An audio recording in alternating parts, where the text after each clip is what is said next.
Hello friends, तो आज के इस वीडियो में हम लोग बात करेंगे सिंपल प्रेजेंट टेंस। ठीक है, ये पूरी टेंस की सीरीज रहेगी। आप मेरे चैनल को सब्सक्राइब कर लीजिए for more videos of tenses and other videos. ठीक है, इस वीडियो में हम लोग पूरा सिंपल प्रेजेंट टेंस सीखेंगे, फुल कॉन्सेप्ट विथ एग्जाम्पल्स। तो मेरे चैनल को प्लीज़ सब्सक्राइब कर दीजिए। चलिए देखते हैं।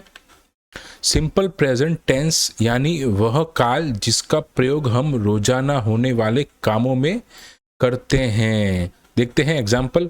मैं रोज स्कूल जाता हूँ, वह दूध पीता है, सूरज पूर्व से उगता है। तो ये क्या है? सिंपल प्रेजेंट टेंस के सेंटेंसेस। अब हम इस टेंस का यूज कहाँ करते हैं वो देखते हैं।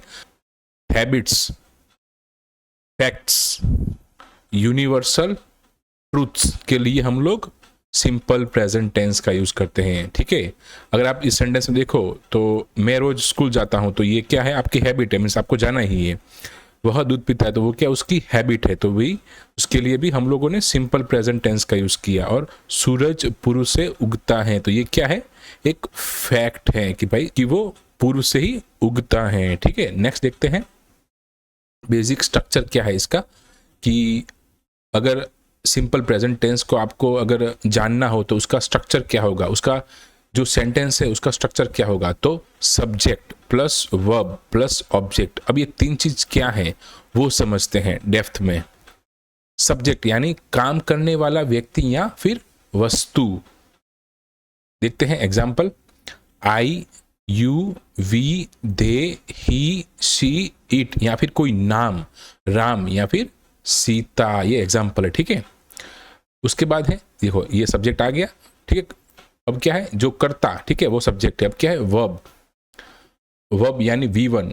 V1 यानी वर्ब की फर्स्ट फॉर्म। ठीक है, जो देखते हैं वर्ब का फर्स्ट फॉर्म यानी बेस फॉर्म। ठीक है, जैसे कि गो, ईट, प्ले एंड रीड। तो ये क्या है? वर्ब की फर्स्ट फॉर्म। और वर्ब क्या होता है कि आपकी कोई एक्शन है। ठीक है, तो वो क्या होगा? वर्ब होगा। अगर सब्जेक्ट ही, सी, इट या कोई सिंगुलर नेम है, फॉर एग्जांपल राम और सीता, तो वर्ब में एस और ईएस लगता है। ठीक है, वो भी आपको ध्यान रखना है। एग्जांपल देखते हैं। ही प्लेज क्रिकेट, तो यहाँ पे क्या आया? एस आया। सी रीड्स अ बुक, तो यहाँ पे क्या आया? एस आया। हम लोग देखेंगे डेप्थ में कि एस और ईएस कहाँ लगते हैं, कैसे लगते हैं। ठीक है, वो हम लोग नेक्स्ट देखेंगे। उसके बाद क्या है हमारा? ऑब्जेक्ट। ठीक है, ऑब्जेक्ट तो वो क्या होगा? ऑब्जेक्ट यानी जिस पर काम किया जा रहा है। ठीक है, आई रीड अ बुक, तो ये बुक क्या है? ऑब्जेक्ट है। ठीक है, उसके बाद क्या है? सी इट्स, यहाँ पे क्या आया? एस आया। ठीक है ना, तो यहाँ पे लिखा था, यहाँ पे लिखा था ना कि ही, सी, इट, कोई या फिर कुछ सिंगुलर नेम हो तो क्या आएगा? एस आएगा। तो यहाँ पे एस आया। और एन एप्पल, तो ये क्या होगा? आपका ऑब्जेक्ट होगा। तो आई होप ये आपको समझ में आया होगा। नेक्स्ट देखते हैं एग्जाम्पल्स। सिंपल प्रेजेंट टेंस के एग्जाम्पल देखते हैं। फॉर हैबिचुअल एक्शंस या फिर आदतें। ठीक है, तो मैं रोज सुबह उठता हूं, तो ये मेरी आदत है। I get up early in the morning. उसके बाद है वह चाय पीता है, तो चाय पीना क्या है? उसकी आदत है। ही ड्रिंक्स टी, तो यहाँ पे एस क्यों है? क्योंकि यहाँ पे ही है, इसकी वजह से। हम स्कूल जाते हैं, तो ये क्या है? हमारी आदत है। We go to school. उसके बाद क्या है? फॉर जनरल फैक्ट्स, सच्चाइयां। सूरज पूर्व से उगता है, तो ये क्या है? फैक्ट है। ठीक है, तो the sun rises in the east. पानी 100 सेल्सियस पर उबलता है, तो वो क्या है? फैक्ट है कि भाई पानी 100 सेल्सियस पे उबलता है। तो water boils at 100 degrees Celsius. ठीक है, तो ये क्या है? फैक्ट है। और नेक्स्ट है फॉर यूनिवर्सल ट्रूथ्स, कि भाई पृथ्वी गोल है, तो वो क्या है? एक ट्रूथ ही है कि भाई ये यूनिवर्सल ट्रूथ है। ठीक है, तो क्या होगा? उसमें भी सिंपल प्रेजेंट टेंस का हम लोग यूज करेंगे। The earth is round. ठीक है, तो ये है examples of simple present tense. I hope आपको समझ में आया होगा। नेक्स्ट देखते हैं। अब क्या है? हाँ, अब ये क्या है? यूज ऑफ एस और E S.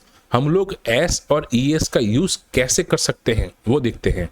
He see it या सिंगुलर सब्जेक्ट के साथ हम वर्ब में एस ई एस जोड़ते हैं। तो ये है एस। अब एस और ई एस में एस कब लगता है और ई एस कब लगता है वो देखते हैं। एस लगता है जब वर्ब का अंत सिंपल हो। सिंपल यानी रीड है तो रीड्स होगा, प्ले है तो प्लेस होगा, ठीक है। लेकिन ई एस लगता है जब वर्ब का अंत ओ हो, सी एच हो, एस एच हो, एस एस हो या एक्स हो या फिर जेड हो, तब हम लोग ई एस का यूज करते हैं। देखते हैं कुछ एग्जाम्पल्स। देखो गो में एंड क्या है, ओ है, तो यहाँ इसके एंड में क्या लगेगा, गोज। उसके बाद क्या है, वॉच। वॉच के एंड में क्या है, सी एच, तो सी एच है तो ई एस लगेगा, वॉचीज। उसके बाद क्या है, वॉश, तो वॉश में के अंत में क्या है, एस एच, तो क्या होगा, वॉशिज। और फिक्स, तो एक्स आया तो फिक्सिस। तो ये है एग्जाम्पल ई एस। और आपको आई होप आपको समझ में आया होगा कि ई एस कहाँ लगता है और एस कहाँ लगता है। कुछ एग्जाम्पल देखते हैं। ही वॉचिज टीवी एवरी डे, तो यहाँ पे ई एस आया और यहाँ पे क्या है, ही है तो एस के ई एस लगेगा। अब वॉचिज के अंत में क्या है, सी एच है तो ई एस लगा, ठीक है। सी गोज टू कॉलेज, तो यहाँ पे ओ आया एंड में तो ई एस लगा। इट रेन्स इन जुलाई, तो यहाँ पे एन है, ठीक है, अंत में, तो इसकी वजह से एस लगा। और एस क्यों लगा, तो क्यों, इट है, सिंगुलर सब्जेक्ट है, इसकी वजह से, ठीक है। नेक्स्ट देखते हैं negative sentences. Simple present tense में नेगेटिव सेंटेंसेस का स्ट्रक्चर क्या होगा, उसके एग्जाम्पल क्या होंगे वो देखते हैं, ठीक है। तो स्ट्रक्चर क्या है, सब्जेक्ट डू डज, ठीक है। अब डू डज कहाँ यूज होता है वो भी हम देखेंगे। नॉट क्योंकि नेगेटिव सेंटेंस है, और वर्ब यानी कि जो एक्शन है, ठीक है, और ऑब्जेक्ट यानी कि जिस पर काम हो रहा है, ठीक है। देखते हैं एग्जाम्पल। आई डू नॉट या फिर डोंट, डू नॉट का शॉर्ट होगा don't play cricket. He does not या फिर doesn't eat mangoes. They do not go to school. अब आप कंफ्यूज हो गए कि यहाँ पे आई के पास हम लोगों ने डू का यूज किया, ही के साथ हम लोगों ने डज का यूज किया और दे के साथ हमने डू का यूज किया, तो ऐसा क्यों, ठीक है।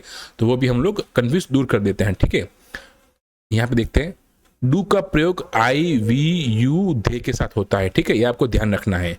और डज का प्रयोग कहाँ होता है, ही सी इट के साथ होता है या फिर कोई नाम हो, ठीक है। तो आपको ये चीज ध्यान में रखनी है, ठीक है। इंट्रोगेटिव सेंटेंसेस या फिर क्वेश्चन वाले सेंटेंसेस, तो क्वेश्चन वाले सेंटेंसेस है उसका स्ट्रक्चर क्या होगा वो देखते हैं। और अगर आपको किसी को सिंपल प्रेजेंट टेंस में क्वेश्चन करना है तो आप कैसे करोगे तो वो देखते हैं। पहले आएगा डू डज से सेंटेंस स्टार्ट होगा। सब्जेक्ट कर्ता वर्ब यानी कि एक्शन यानी ऑब्जेक्ट जिस पे हो रहा है काम, और लास्ट में क्वेश्चन मार्क। एग्जाम्पल देखते हैं। डू यू लाइक कॉफी, तो डू क्यों आया यहाँ पे, क्योंकि यहाँ पे यू है तो यहाँ पे डू आएगा। Do you like coffee. Does he play cricket, तो ही है तो डज आएगा। डू दे स्टडी इंग्लिश, तो यहाँ पे दे है तो डू आएगा, ठीक है। तो आई होप ये आपको समझ में आए होंगे क्वेश्चन वाले sentences for simple present tense. अब पूरा हमने देख लिया सिंपल प्रेजेंट टेंस। अब पूरा रिकैप करते हैं, ठीक है, कि शॉर्ट में अगर हम बात करें तो अफर्मेटिव सेंटेंस यानी कि सिंपल सेंटेंसेस, तो उसका स्ट्रक्चर क्या होगा, सब्जेक्ट प्लस वर्ब की फर्स्ट फॉर्म, उसके साथ एस ई एस और ऑब्जेक्ट, ठीक है। तो एग्जांपल देखते हैं। ही प्लेज क्रिकेट, यहाँ पे एस आया क्योंकि ही है, ठीक है, और यहाँ पे जो अंत में है वाई वो नॉर्मल है, इसकी वजह से एस आया, ठीक है, ई एस नहीं आया। Negative sentences subject plus do does plus not plus verb की first form plus object. He does not play cricket, तो यहाँ पे ही है तो डज आएगा और नॉट नेगेटिव सेंटेंस है इसकी वजह से। उसके बाद है इंट्रोगेटिव क्वेश्चन वाले सेंटेंसेस जो हमने अभी देखा। डू डज से स्टार्ट होगा प्लस सब्जेक्ट प्लस वर्ब की first form plus object. Does he play cricket, तो हम लोगों ने क्वेश्चन कर लिया, और डज क्यों आया, क्योंकि यहाँ पे ही है इसकी वजह से। तो आई होप ये आपको समझ में आया होगा सिंपल प्रेजेंट टेंस। अगर आपको और वीडियोस चाहिए टेंसेस के तो मेरे चैनल को सब्सक्राइब कर लीजिए और वीडियो को लाइक कीजिए और मेरे चैनल को सब्सक्राइब कीजिए ताकि मुझे थोड़ा मोटिवेशन मिले। Thanks for watching.